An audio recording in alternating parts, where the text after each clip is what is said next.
पाकिस्तान ने भारत के खिलाफ प्रोपेगेंडा वॉर को धार देने के लिए एक बड़ा फैसला किया। पाकिस्तान ने कश्मीर में निर्दोष लोगों का खून बहाने वाले आतंकी यासीन मलिक की पत्नी को अंतरिम सरकार में शामिल कर लिया। अनवर उल हक काकर के नेतृत्व में बनी अंतरिम सरकार ने आतंकी यासीन मलिक की पत्नी मुशाल मलिक को मानवाधिकार और महिलाओं से जुड़े मामले का विशेष सलाहकार नियुक्त किया। आतंकी यासीन मलिक की पत्नी मुशाल हमेशा से कश्मीर पर जहर उगलती आई है। मुशाल पाकिस्तान की राजधानी इस्लामाबाद में रहती है। मुशाल पाकिस्तानी नागरिक है जो एक बेहद अमीर परिवार से आती है। उसके पिता professor M A Hussain Malik एक प्रसिद्ध अर्थशास्त्री थे।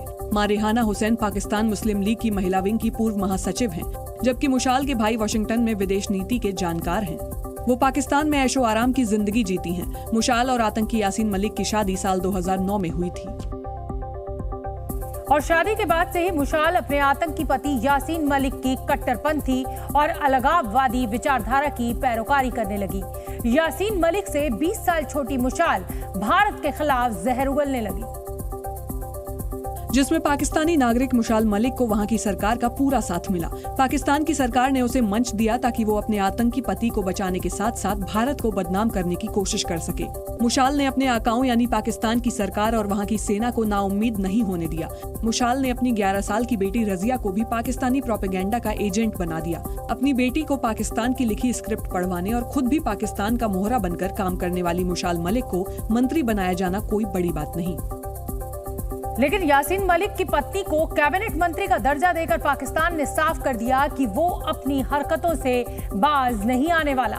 पाकिस्तान ने यह भी साबित कर दिया कि कश्मीर की तरक्की देखकर उसके सीने पर सांप लौट रहे हैं। खुद पाकिस्तानी पत्रकारों का मानना है कि एक सजा याफ्ता आतंकी की पत्नी को मंत्री बनाकर पाकिस्तान की हुकूमत ने अपनी ही भद पिटवाई है। भले ही पाकिस्तान मुशाल मलिक के जरिए अंतर्राष्ट्रीय मंचों पर भारत को बदनाम करने और आतंकी यासीन मलिक को रिहा करवाने की कोशिश करे, लेकिन यासीन मलिक अपने सारे गुनाह कबूल कर चुका है। वो कश्मीर में आतंकी गतिविधियों में शामिल होने के साथ टेरर फंडिंग के आरोपों को स्वीकार कर चुका है। रांची में कुएं का एक हिस्सा ढहने से 6 लोगों की मौत हो गई। दरअसल कुएं में एक बैल गिर गया था, जिसके बाद लोग जमा होकर बैल को बाहर निकालने की कोशिश कर रहे थे। इसी दौरान मिट्टी धंस गई और 9 लोग कुएं में गिर गए, जिसमें 6 लोगों की मौत हो गई। आईबी और यूपी एसटीएफ ने यूपी के शामली से एक आईएसआई एजेंट को गिरफ्तार किया है। एजेंट के पास से एक मोबाइल मिला है, जिसमें उसकी हैंडलर से चैट्स और सेना के अफसर की तस्वीरें मिली हैं। लखनऊ में एक युवक ने अपनी लिव इन पार्टनर की गोली मारकर हत्या कर दी। महिला के परिवार से मिली शिकायत के बाद पुलिस ने कार्रवाई की और आरोपी युवक को गिरफ्तार किया। बिहार में एनडीए का सीट शेयरिंग फॉर्मूला लगभग तय हो गया है। बिहार में बीजेपी 40 सीटों में से 30 सीटों पर चुनाव लड़ सकती है। वहीं एलजेपी के दोनों गुट को 6 सीट और उपेंद्र कुशवाहा को 2 सीट मिल सकती हैं। खबरों की माने तो जेडीयू के 6 सांसद भी फिलहाल बीजेपी के संपर्क में हैं। मलेशिया की राजधानी कुआलालंपुर में एक बिजी हाईवे पर एक छोटा विमान धू-धू कर जलता दिखाई दिया। बताया गया कि उड़ान भरने के कुछ ही देर बाद विमान में कुछ तकनीकी खराबी आ गई, जिसके बाद छोटा विमान आसमान में लहराते हुए तेजी से नीचे आने लगा और हाईवे पर क्रैश हो गया। विमान के गिरते ही उसमें भीषण आग लग गई। हाईवे पर जलते विमान से निकलती आग की लपटें और काला धुआं दूर से ही नजर आ रहा था। जिस वक्त प्लेन हाईवे पर गिरा उस वक्त वहां से कई गाड़ियां गुजर रही थी। कई लोगों की कार में लगे डैश कैम में हादसे का वीडियो रिकॉर्ड हो गया।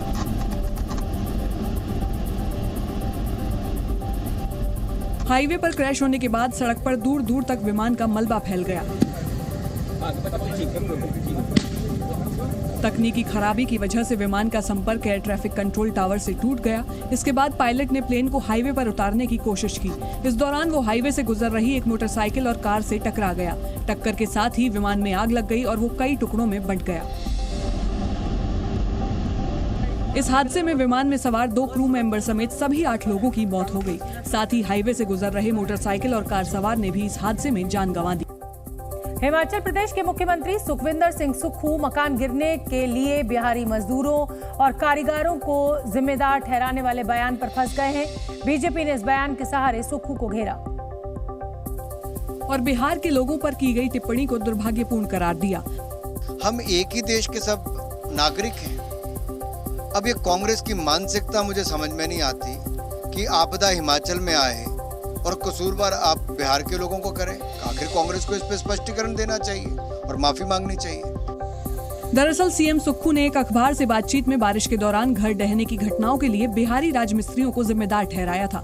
उन्होंने कहा था कि स्थानीय मिस्त्री हैं नहीं, वो फटाफट स्ट्रक्चर डिजाइनिंग कुछ करते नहीं हैं, लेंटर पर लेंटर जाता है। मैं तो उन्हें बिहारी आर्किटेक्ट बोलता हूँ। फटाफट आते हैं, हम सोचते हैं लेंटर पड़ गया तो घर बन गया। सुक्खू के इस बयान पर विवाद बढ़ा तो उन्होंने बिहारी प्रवासियों को अपना भाई बता दिया। वो हमारे भाई है, ये तो हमारी अपनी गलती है, स्ट्रक्चर इंजीनियरिंग की गलती है कि जब हम नक्शा बनाते तो वो तो बेचारे मजदूर क्लास है, उन्होंने क्या करना। वो तो मेहनत करते, पता नहीं मेरे तो कहीं भी ऐसे शब्द नहीं है। बेंगलुरु में 3D प्रिंटिंग तकनीक से देश का पहला पोस्ट ऑफिस बनकर तैयार हो गया है। केंद्रीय मंत्री अश्विनी वैष्णव ने 3D प्रिंटेड पोस्ट ऑफिस के बनने का पूरा वीडियो सोशल मीडिया पर शेयर भी किया है, जिसमें दिखा कि एक मशीन खुद ब खुद पोस्ट ऑफिस की इमारत का ढांचा तैयार कर रही है। पहले से फिक्स डिजाइन के हिसाब से ये मशीन लोहे के सरियों के बीच कंक्रीट और सीमेंट का मिक्सचर डाल रही थी। केंद्रीय मंत्री अश्विनी वैष्णव ने जो वीडियो शेयर किया उसमें दिखा कि कंस्ट्रक्शन साइट पर मजदूरों की जगह मशीन काम कर रही है, जिसकी मदद के लिए वहां कुछ इंजीनियर्स भी मौजूद थे। इस पोस्ट ऑफिस को Larsen and Toubro construction company ने 45 दिन से भी कम समय में तैयार किया है। इसे बनाने में IIT मद्रास की एक टीम ने भी तकनीकी मदद की। 1021 वर्ग फीट में फैला ये पोस्ट ऑफिस सिर्फ 23 लाख रुपए में बनकर तैयार हुआ है। अगर इसी इमारत को परंपरागत तरीके से बनाया गया होता तो इसकी लागत 40% ज्यादा होती। 3D प्रिंटिंग तकनीक से बने पोस्ट ऑफिस का उद्घाटन करने खुद केंद्रीय मंत्री अश्विनी वैष्णव बेंगलुरु पहुंचे। 3D तकनीक से बना देश का पहला पोस्ट ऑफिस बेंगलुरु के कैम्ब्रिज लेआउट इलाके में है।